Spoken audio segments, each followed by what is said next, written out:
They are different. I mean, I don't notice all the differences now that I've been in the US for so long, but I remember at the age of 17, even going on a trip. I went on a summer trip in Colorado before I started university that fall.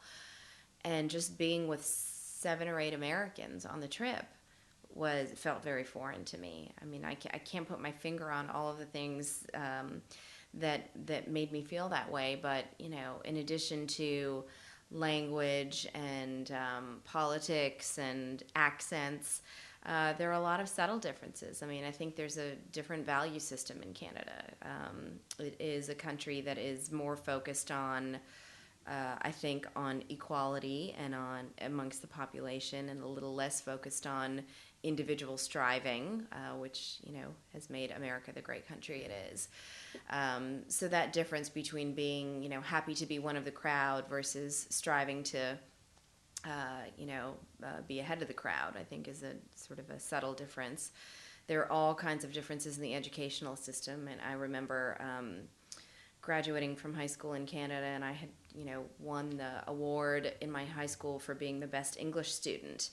And then I went to my university and had to take the introduction to, English class that all freshmen take, and I almost failed out of the first semester because my writing style was so different than the way American students had been taught. And I thought, oh, this is this is there. I remember getting my first paperback, and it was all marked up in red, and I think I got a D, and I thought, oh my. I'm not in my home country anymore. And so there are a lot of small things like that that I think made me feel as if I was an alien living in a foreign land. And over time, I've now been in the United States for 20 years. Some of those differences have smoothed out, and I think I've learned to navigate both cultures. But they're different countries.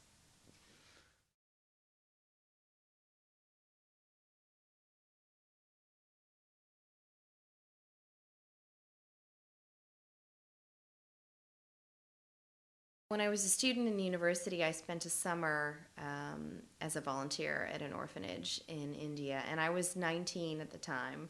And I remember when I went, I had to. It was organization orphanage run by a Canadian charity, and so I remember when I went, I had to sign some paperwork saying that I would not. Engage in religious conversion of the children, and I would not try to adopt any of the children. And I thought, well, I'm 19 years old. I'm not adopting anybody. And I thought it was sort of absurd that I had to sign these pieces of paper, which were regulations the Indian government put on foreign agencies coming in for good reasons.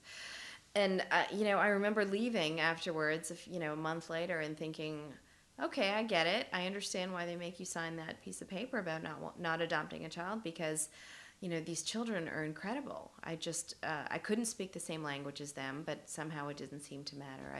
I grew very attached to them. We found all kinds of ways of communicating non-verbally, and they were etched in my mind when I left. I mean, to this day I can see their faces in my mind, and I remember their names, um, and I thought about them, in the years since then. And I think after I became a mother, I really started thinking about that experience and those children differently. And I wondered, what are the circumstances that could lead a parent to leaving their child at an orphanage? Because we never knew where these kids came from. They just showed up on the doorstep. We never saw the parents. And what would happen to them when they ended up, on the streets of Bombay at the age of 16 with the equivalent of a high school education, and they had no family and no money, and what would become of them. And so I became really interested in the idea of trying to construct a story around that circumstance, um, based on something that I'd seen 20 years earlier.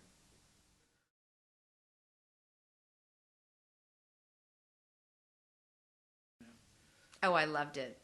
I loved every minute of that. I think the music and the soundtrack were a great part of bringing the energy of that city to life. I know a lot of Indians in India were disturbed by the fact that the slums were shown in such a negative light. I think they were probably shown realistically, but what many Indians objected to was that people outside India would take away the conclusion that this was India.